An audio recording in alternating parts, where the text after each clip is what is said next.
శాసనసభ్యులు BRS working president KTR గారికి జన్మదిన శుభాకాంక్షలు. వారికి భగవంతుడు ఆయురారోగ్యాలు అన్ని రకాలుగా వారికి బాగా జరగాలని కోరుకుంటూ, వాళ్ళ కేటీఆర్ గారు వారు రద్దు చేసి ఎత్తేసిన ధర్నా చౌక్లో వారు ఇవాళ ధర్నా చేస్తూ ఉన్నారు. ప్రజాస్వామ్యంలో ధర్నాలకి అవకాశం లేకుండా ధర్నా చౌక్ని ఎత్తేసిన చరిత్ర బీఆర్ఎస్ పార్టీది. మళ్ళీ ధర్నాలు చేసుకునే వెసులుబాటు కలగజేసిన చరిత్ర కాంగ్రెస్ పార్టీది. ఈ రాష్ట్రంలో ఎవరికి ధర్నా చేసే హక్కే లేదని ధర్నా చౌక్లు ఎత్తేసినటువంటి ఆ స్థలంలో ఇలా కేటీఆర్ గారు మరి ఏ రకంగా కూర్చొని ధర్నా చేస్తున్నారో ప్రజలు ఆలోచించుకోవాలి. గ్లోబరీనా సంస్థ తెలంగాణ రాష్ట్ర ప్రజలు మర్చిపోలే.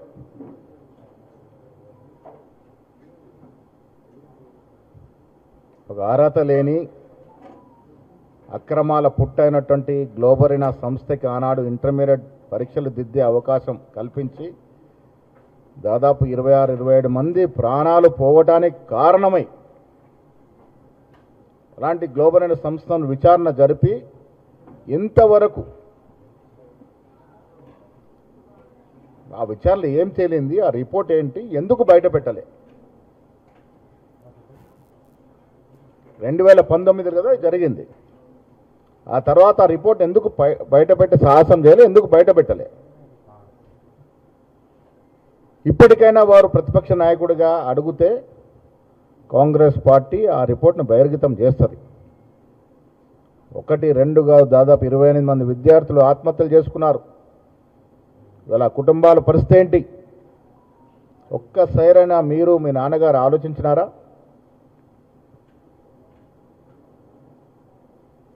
ఇవాళ మేము దాని మీద విచారణ జరిపిస్తే కక్షాదింపు అంటారు. కాబట్టి మీరు అడిగితే మా ప్రభుత్వం ఆ రిపోర్ట్ని బహిర్గతం చేయడానికి సిద్ధంగా ఉంది. ఇదే గ్లోబరీనా సంస్థ పేర్లు మార్చుకొని మళ్ళీ విద్యార్థుల జీవితంలో ఆడుకుంటా ఉంది. ఇలా కేంద్రంలో మళ్ళీ పరీక్ష నిర్వహణలో భాగస్వామ్యమైంది. దీన్ని బట్టి మాకు అర్థమయ్యేది ఎక్కడో కేటీఆర్ గారి ప్రమేయం దీంట్లో ఉంది అనేటువంటి మాట అనుమానానికి తావుతీస్తోంది.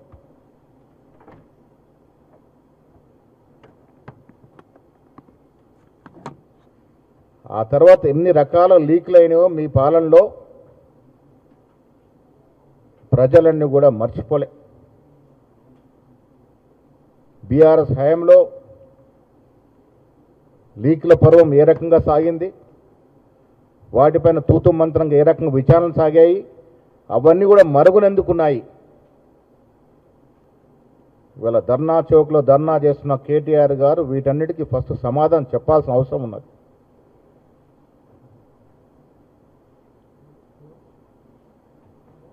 విద్యార్థులతో, నిరుద్యోగులతో, ఇసుక వ్యాపారంతో ఎన్నో మంది అమాయకుల ప్రాణాలు బలికొన్నటువంటి కేటీఆర్ గారు ఇవాళ ఆ విద్యార్థుల కోసం, ఆ నిరుద్యుల కోసం ధర్నా చేసే అర్హత మీకు ఎక్కడితే అడుగుతా ఉన్నాను.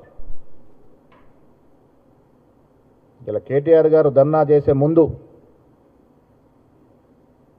ఆనాడు మీ హయాంలో ప్రాణాలు కోల్పోయినటువంటి కుటుంబాలకి క్షమాపణ చెప్పి అదే ధర్నా చౌక్ వద్ద ముక్కు నాలుగు రాసి ధర్నా చేస్తుంటే బాగుండేది. మీరు చేసిన తప్పిదాలు అన్ని కావు. మీ తప్పిదాల వల్ల కుమారుల్ని, కూతుల్ని కోల్పోయి ఇలా అధోగతి పాలంటి కుటుంబాలు ఎన్నో ఉన్నాయి. మీరు నిజంగా ఇవాళ క్షమాపణ చెప్పి ముక్కు నేలకు రాసి ధర్నాలో కూర్చుని ఉంటే కనీసం చనిపోయిన వారి ఆత్మ శాంతించేది. 1400 కోట్లు మీ బ్యాంక్ ఖాతాల్లో మూలుగుతూ ఉన్నాయి. ఈ కుటుంబాలకి ఆ 1400 కోట్ల నుండి తలో కోటో 2 కోట్లో ఇస్తే కొంతమేరకైనా వారి ఆత్మ శాంతిస్తుందని నా ఉద్దేశం. నీట్ పరీక్ష ఎప్పుడు జరిగిందండి? మే 3. లీక్ అయిందని వార్తలు వచ్చింది మే 6. పరీక్ష రద్దయింది మే 12. ఇవాళ మేలుకొన్నాడు కేటీఆర్ గారు. కారణం రాహుల్ గాంధీ గారు దీన్ని ఒక ఉద్యమం, ఒక దీక్షలాగా తీసుకొని కేంద్ర ప్రభుత్వం నిలదీస్తే అప్పుడు సోయిలేని కేటీఆర్ గారు ఇవాళ బీజేపీ మేలుకొల్పారు. రాహుల్ గాంధీ గారు స్పీడ్ పెరుగుతూ ఉంది, మీరు దీనికి అడ్డుకట్టు వేయాలంటే ఆ బీజేపీ మేలుకొల్పితే ఇవాళ వచ్చి వాళ్ళు ధర్నాలు చేస్తూ ఉన్నారు, విద్యార్థులతో నాటకాలు ఆడుతూ ఉన్నారు. ఇలా చాలామంది దేశంలో రీజనల్ పార్టీ నాయకులు బీజేపీ గుప్పిట్లో ఉన్నారు. ఇవాళ ఇక్కడ కూడా అదే తంతు జరుగుతూ ఉంది. బీజేపీ బీఆర్ఎస్ పార్టీ వేరు కాదు. బలమైన కారణాలు ఉన్నాయి. గతంలో జరిగిన ప్రతి పార్లమెంట్లో జరిగిన ప్రతి అంశంలో వీళ్ళ పాత్ర ఉంది. అన్ని బిల్లులకు మద్దతు ఇచ్చారు, అన్ని ఎన్నికలకు మద్దతు ఇచ్చారు. రాష్ట్రపతి, ఉపరాష్ట్రపతి, స్పీకరు, డిప్యూటీ స్పీకరు, త్రిపుల్ తలాకు, ఆఖరికి రైతు వ్యతిరేక చట్టాలకు కూడా వీరు మద్దతు ఇచ్చినటువంటి సందర్భం ప్రజలు మర్చిపోలే. మీకు లోపాయికారికి ఉన్న ఒప్పందం ప్రజలు మర్చిపోలే. ఆనాడు మీరు చేసిన పాపాలు, మీ వల్ల ప్రాణాలు కోల్పోయిన విద్యార్థి కుటుంబాల యొక్క పాపం తలుగుతూనే మీరు ప్రభుత్వం నుంచి గద్దె దించినారు. ఇవి మర్చిపోయి ఇలా నల్ల చొక్కాలు వేసుకొని మళ్ళీ ప్రజల ముందుకొచ్చి నాటకాలు ఆడుతుంటే ప్రజలు నమ్మే పరిస్థితి లేరు. నేను విద్యార్థి లోకానికి మనవి చేస్తూ ఉన్నాను, బీఆర్ఎస్ నాయకులు ఆడే డ్రామాలో భాగం కావద్దు, వాడు ఆడే నాటకాలకి మోసపోవద్దు. ఒక్కసారి 10 ఏళ్ళ వారి పాలన జరిగినటువంటి అరాచకాలు, లీకులు, ఆత్మహత్యలు ఒక్కసారి నెమరు వేసుకోవాల్సిందిగా నేను కోరుతా ఉన్నాను. నీటి విషయంలో రాహుల్ గాంధీ, ప్రియాంక గాంధీ ఎడతెరిపి ఉద్యమం చేస్తూ ఉన్నారు. వయసు లెక్క చేయకుండా ఖర్గే గారు, 85 ఏళ్ళ పైబడిన ఖర్గే గారు వాననకుండా ఎండనకుండా ఉద్యమంలో పాల్గొంటా ఉన్నాడు. కేటీఆర్ మీకు సోయి లేదా? మీ నాన్నగారు ఎక్కడున్నారు? ఫామ్ హౌస్కి పరిమితమైనారు. అంత పెద్ద వయసు నాయకులు ఉద్యమంలో పాల్గొని విద్యార్థులకు బాసరగా నిలిస్తే గౌరవ ప్రతిపక్ష నాయకుడు కేసీఆర్ గారు ఫామ్ హౌస్కి పరిమితమే ఉన్నారు. ఎందుకు ఢిల్లీ పోలే? మీరు రేవంత్ రెడ్డి గారు ఎందుకు పోలని అడుగుతా ఉన్నారు.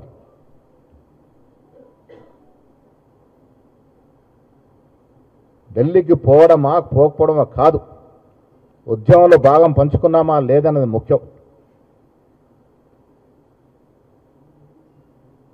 మేము హైదరాబాద్లో ఇక్కడ నాయకులు, జగన్న కానీ, మిగతా నాయకులు కానీ, మంత్రులు కానీ, ఎమ్మెల్యే కానీ ఇక్కడ ధర్నా చేసి చలో రాజ్భవన్ చేస్తే రేవంత్ రెడ్డి గారు కొడంగల్లో ఇదే మాదిరి ధర్నా చేసి ఉద్యమంలో పాల్గొన్నాడు.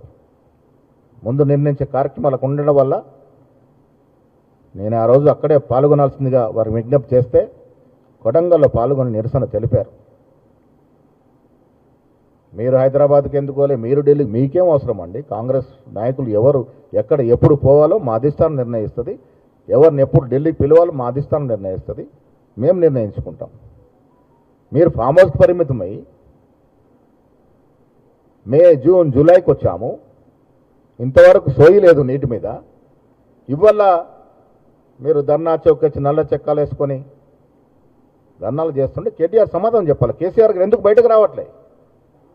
ఇలా దేశవ్యాప్తంగా ఇంత పెద్ద ఎత్తున ఉద్యమం జరుగుతూ ఉంది. రాహుల్ గాంధీ 24 గంటలు ఈ ఉద్యమం మీద పోరాడుతూ ఉన్నారు. ప్రియాంక గాంధీ మహిళలు పోరాడుతూ ఉంది. ప్రతిపక్ష నాయకులు పోరాడుతూ ఉన్నారు. మీరెందుకు పోలే? ఇది కాదా మీకు లోపాయకారికి ఒప్పందం బీజేపీతో ఉంది? ఇవాళ మమ్మల్ని ప్రశ్నించే ముందు మీ నాయన ఎందుకు ఢిల్లీకి పోలే, ఎందుకు ఉద్యమంలో పాల్గొనలే, ఎందుకు ఒక స్టేట్మెంట్ కూడా ఇవ్వని పరిస్థితి. మీరేదో ఇలా ధర్నా చౌకొచ్చి ధర్నా చేసే ఉద్యమం ప్రజలు నమ్మే పరిస్థితిలో లేరు అనే మాట ఈ సందర్భంగా మనవి చేస్తూ ఉన్నాను. మీరు నోటిఫికేషన్ ఇవ్వకపోగా ఎంతమంది ప్రాణాలు కోల్పోయినారు. గ్రూప్ 1 ఉద్యోగం, గ్రూప్ 1 పరీక్షలు జగనాన కిరణ్ కుమార్ రెడ్డి గారు సమైక్య ఆంధ్రప్రదేశ్ ముఖ్యమంత్రిగా ఇచ్చిన నోటిఫికేషన్ తర్వాత అంత పెద్ద ఉద్యోగులు వచ్చిన ఘనత కాంగ్రెస్ పార్టీ. 10 ఏళ్ళు ఒక నోటిఫికేషన్ ఇవ్వలే. దానివల్ల ఎంఆర్ఓలు, ఆర్డీఓలు, డిఆర్ఓలుగా ఎదిగి వాళ్ళ మధ్య అడ్మినిస్ట్రేషన్లో పాలు పంచుకోవాల్సినటువంటిది ఇలా కుంటపడింది.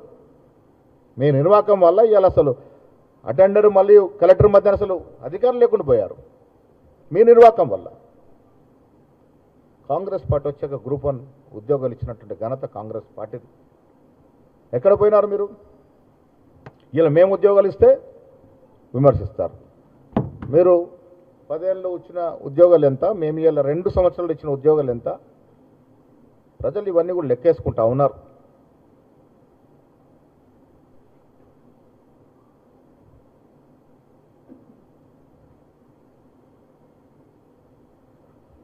పార్లమెంట్ ఎన్నికలు చూసాం. మీ అవయవాలన్నీ దానం చేశారు బీజేపీకి. 0 సీట్లు తెచ్చుకున్నారు. కష్టపడి చెమటోడ్చి మీ అవయవాలు దానం చేయడం బీజేపీకి 8 సీట్లు వచ్చాయి, మీకు 0 సీట్లు వచ్చాయి.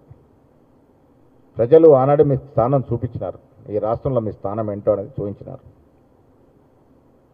ఇవాళ మీరు ధర్నా చౌక్లో పాల్గొన్నా, నల్ల చొక్కాలు వేసినా, మూతికి కుప్పట్లు కట్టుకున్నా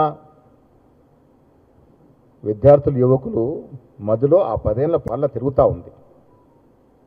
మీ నిర్వాహకం వల్ల ఆత్మహత్యలు చేసుకున్నటువంటి కుటుంబాల రోదన ఇంకా మా చెవిలో వినబడుతూనే ఉంది. ఇవాళ రాహుల్ గాంధీ కాంగ్రెస్ పార్టీ ధర్మేంద్ర ప్రధాన్ రాజీనామా చేయాలని, నీటి వల్ల చనిపోయిన కుటుంబాలకు న్యాయం జరగాలని, సిబిఎస్ఈ లాంటి సంస్థలు నిర్వహించే పరీక్షల నాణ్యత రావాలని దాదాపు నెల రోజుల నుంచి కొట్లాడుతూ ఉన్నారు. మోడీని నిలదీస్తూ ఉన్నారు. మీరు మాత్రం ఈ 40 రోజులు మాట్లాడిన పాపన పోలే, ఎక్కడ దీని గురించి అడిగిన పాపన పోలే. ఇవి ఉన్న ఫలంగా ధర్నా చొక్కచ్చు కూర్చుంటా ఉన్నారు. ప్రజలు ఏమనుకోవాలి? తెలంగాణ ప్రజలు విఘ్నులు, తెలివైన వారు, అన్నీ గ్రహిస్తూ ఉన్నారు.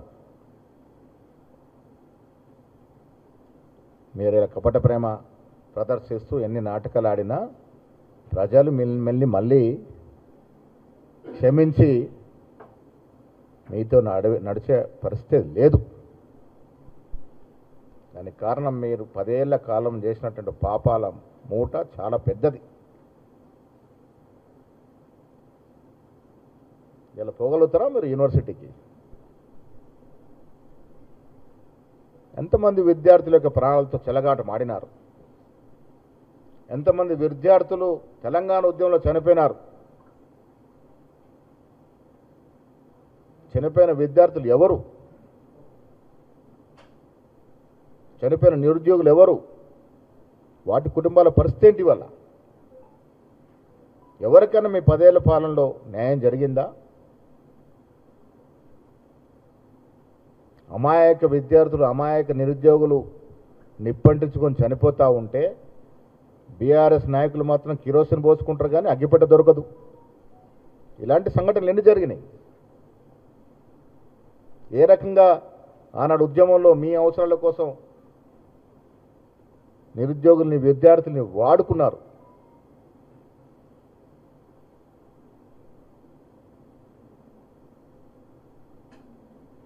ప్రజలు అన్నీ గ్రహిస్తూ ఉన్నారు.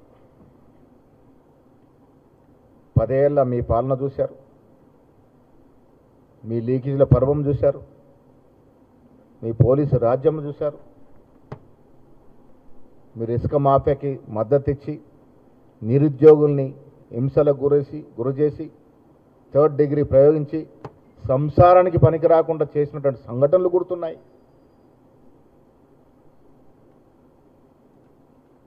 ప్రజలు ఏవి మర్చిపోలే. ప్రజల జ్ఞాపశక్తి చిన్నది, మర్చిపోయి ఉంటారు, ఇంకా మమ్మల్ని ఆదరిస్తారనుకుంటే అది అవివేకం అవుతుంది. కేటీఆర్ గారు, హరీష్ రావు గారు ఒకరు విద్యార్థుల పట్ల ప్రేమ ప్రదర్శిస్తున్నారు, ఒకరేమో నీళ్ళ గురించి మాట్లాడుతూ ఉన్నారు. వాళ్ళ హయాంలో జరిగిన నీళ్ళ దోపిడీ ప్రజలు మర్చిపోలే.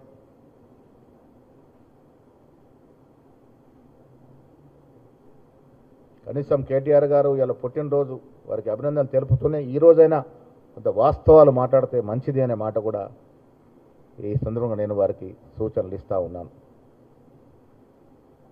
కేసీఆర్ గారికి ప్రతిపక్ష హోదా ఇస్తే ఫామ్ హౌస్కి పరిమితం అవుతా ఉన్నారు. ప్రజల చెంతన ఉండాలి. మా ముఖ్యమంత్రి గారు మేము పదే అడిగాము రమ్మని, అది చేయరు. ఇప్పుడు బీజేపీ పార్టీతో మీకున్న లోపాయికారి సంబంధంలో భాగంగా ఇవాళ బయటకు వచ్చి నెలరాన 2 నెలల తర్వాత వచ్చి మాట్లాడతారంటే ప్రజలు ఏ రకంగా దీన్ని ఆస్వాదిస్తారో ఒకసారి తెలుసుకోవాల్సిందిగా వారి విజ్ఞప్తికి వదిలేస్తూ, విద్యార్థులు నిరుద్యోగులు తెలంగాణలో అన్నీ తెలుసు, వారికి గతము తెలుసు, ఇప్పుడు వర్తమానము తెలుసు. మీ కపట ప్రేమలు, నల్ల చొక్క నాటకాలు ఇవేవి నడవవు. కొంతమంది విద్యార్థులు పోగు చేసుకుని ఏదో మీ గురించి మాట్లాడుకున్న మాత్రాన 10 ఏళ్ల పాలన, 10 ఏళ్ల పాపాలు, 10 ఏళ్ల లీకేజీల పర్వం, 10 ఏళ్ల ఆత్మహత్యలు ఇవేవి కూడా ప్రజల మధ్య నుంచి పోవు. ఇలాంటి ఆటలు సాగవు ఈ తెలంగాణలో మాట మీకు స్పష్టం చేస్తూ, రాహుల్ గాంధీ గారు నిరంతరం ఈ విషయంలో పోరాడుతూ ఉన్నాడు. కేంద్ర ప్రభుత్వం, మోడీ ప్రభుత్వం ఎంత మొండికేసినా వారు దిగెచ్చే వరకు ఈ పోరాటం సాగుద్ది. దాంట్లో భాగంగా అన్ని జిల్లాల్లో ఇవాళ రాహుల్ గాంధీ గారు నిన్న చేసిన విధంగా క్యాండిల్ లైట్ సాలిడారిటీ కార్యక్రమాలు ఉంటాయి. నీటు సిబిఎస్ఈ ఇష్యూ మీద ఢిల్లీలో విద్యార్థుల మీద జరిగిన లాఠీ చార్జ్ దేశ చరిత్రలో ఇంత ఘోరమైనటువంటి లాఠీ చార్జ్. విద్యార్థినుల మీద, మహిళల మీద తుపాకీలు గొట్టాలు చూపించి, బాష్పవాయువులు ప్రయోగించి విచక్షణ రహితంగా చేసిన లాఠీ చార్జు ఇది దేశ చరిత్రలో ఒక హేయమైన చర్యగా భావిస్తూ మా కాంగ్రెస్ కార్యకర్తలు ప్రతి జిల్లాలో ఈ సాలిడేట్ చేస్తారు. ఉద్యోగస్తుల విషయంలో, ఉద్యోగాలు ఇచ్చే ప్రక్రియ విషయంలో కాంగ్రెస్ పార్టీకి ఏ పార్టీ సాటి రాదు. 2012 తర్వాత మళ్ళీ మేమే గ్రూప్ 1 ఉద్యోగాలు ఇచ్చినట్టు ఘనత కాంగ్రెస్ పార్టీది. భవిష్యత్తులో కూడా ఇంకా ఉద్యోగాలు ఇస్తాము. వీళ్ళ కపట ప్రేమ, కళ్ళబోలి మాటలు నమ్మొద్దని విద్యార్థి లోకానికి మనవి చేస్తూ, గ్లోబల్ సంస్థ జరిగిన అవకతవకల మీద జరిపిన విచారణ రిపోర్ట్ ఎందుకు బయట పెట్టలేదో మొదటగా విద్యార్థులకు చెప్పాలి. దమ్ము ధైర్యం ఉంటే అడగండి, వాళ్ళ లెటర్ రాయండి, మా ప్రభుత్వం బయట పెడుతుందనే మాట ఈ సందర్భంగా మనవి చేస్తూ, విద్యార్థుల యొక్క కష్ట సుఖాల్లో కాంగ్రెస్ పార్టీ, మా నాయకుడు రాహుల్ గాంధీ ఖర్గే ఆదేశాల మేరకు మేము ఆ కష్ట సుఖాల్లో మమేకమై పాలు పంచుకుంటామన్న మాట చెప్తా ఉన్నాం.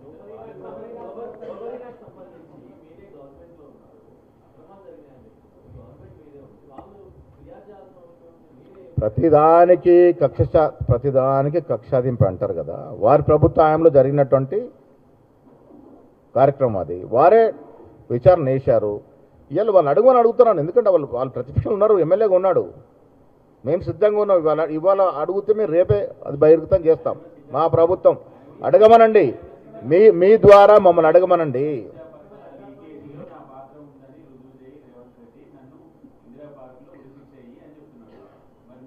2019లో ఎవరు ప్రభుత్వంలో ఉన్నారు, ఎవరు గ్లోబల్ సంస్థని నియమించారు, ఎన్ని ఆత్మహత్యలు జరిగినాయి, విచారణ ఏమైంది, 13 తర్వాత 2023 ఎండింగ్ డిసెంబర్ వరకు అధికారం ఉన్నారు వారు, ఆ రిపోర్ట్ ఏమైంది, ఎందుకు బహిర్గతం చేయలే, ఆ సంస్థకి కేటీఆర్ అండదండలు ఉన్నాయా లేదా అనేది విద్యార్థి లోకానికి తెలుసు. ఇవాళ మేము సిద్ధంగా ఉన్నాం, రిపోర్టు బహిర్గతం చేస్తాము. కేటీఆర్ గారు నిజంగా చిత్తశుద్ధి అడగాలి.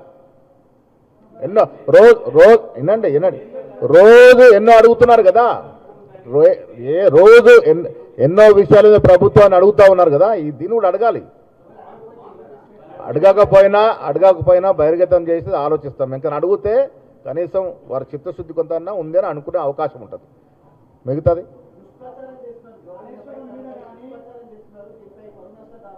28 మంది మేము సిద్ధంగా ఉన్నాము. నోటీసులకి భయపడలేదు, కోర్టు కేసులకు భయపడలేదు. మేము నిజాయితీగా ఉన్నాము.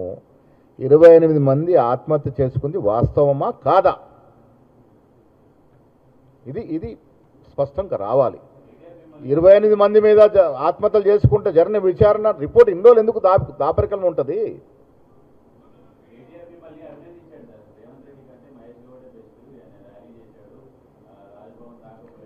సంతోషం. ఇప్పుడు మా పార్టీలో మేము ఏం చేసుకోవాలో మా ముఖ్యమంత్రి గారు మాకు తెలియదా?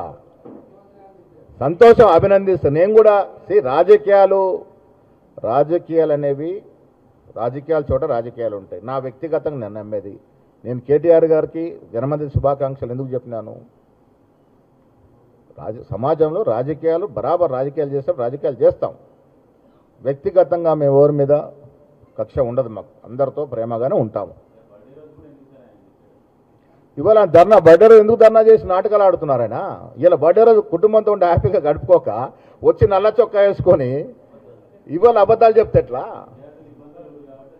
ఇవాళ అబద్ధాలు చెప్తున్నారు కాబట్టి వారి బర్త్డే రోజు వారికి భగవంతుడు సంపూర్ణంగా ఆయురారోగ్యాలు ఇవ్వాలని కోరుకుంటూ వారు ఈ రోజైనా కనీసం వాస్తవాలు మాట్లాడని కోరుకుంటా ఉన్నాను. One second.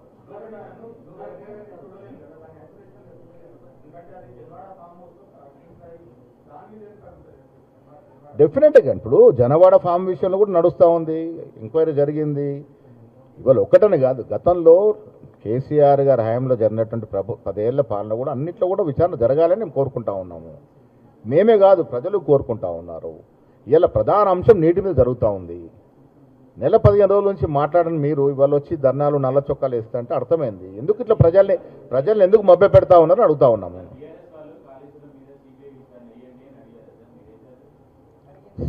ఈ 2 అంశాలు కూడా ఒకటే కారణం.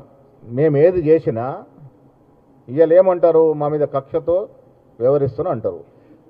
సిబిఐ వేయడానికి 2 కారణాలు. ఒకటేమో కిషన్ రెడ్డి గారు పదే మమ్మల్ని అడిగారు, మీరు వేయండి నేను తేలుస్తానన్నాడు, పొడుస్తానన్నాడు. ఏం తేల్చాడు, ఏం పొడిచాడు? మేము సిబిఐ విచారణ అధికారికంగా అసెంబ్లీలో చర్చ పెట్టి తీర్మానం చేసి పంపితే 9 నెలలు అవుతుంది. టీఆర్ఎస్ మీద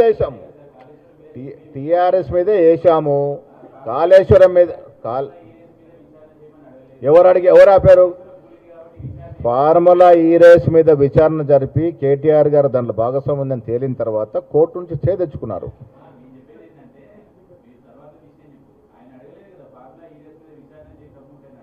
ఇప్పుడు ఈ అంశం నేను ఎందుకు ఆ అంశం వారు అడగాలని చెప్తా ఉన్నానంటే కనీసం విద్యార్థి లోకం దీంతోనైనా కనువిప్పగలుగుతుంది. 2019లో జరిగింది, 23 డిసెంబర్ 7 వరకు అధికారులను మీరు ఈ రిపోర్ట్ బహిర్గతం చేయలేదు. ఇప్పటికన్నా కొంత దాన్ని మేలుకొని ఈ రిపోర్టు మేము చేసిన తప్పిదాల మీద విచారణ మేమే జరిపించాము, అది బహిర్గతం చేయమని అడిగితే భావ్యంగా ఉంటుందని. వారు అడగకపోయినా మేము బయటపెట్టే ప్రయత్నం చేస్తాము, దాన్ని ఆలోచిస్తాము.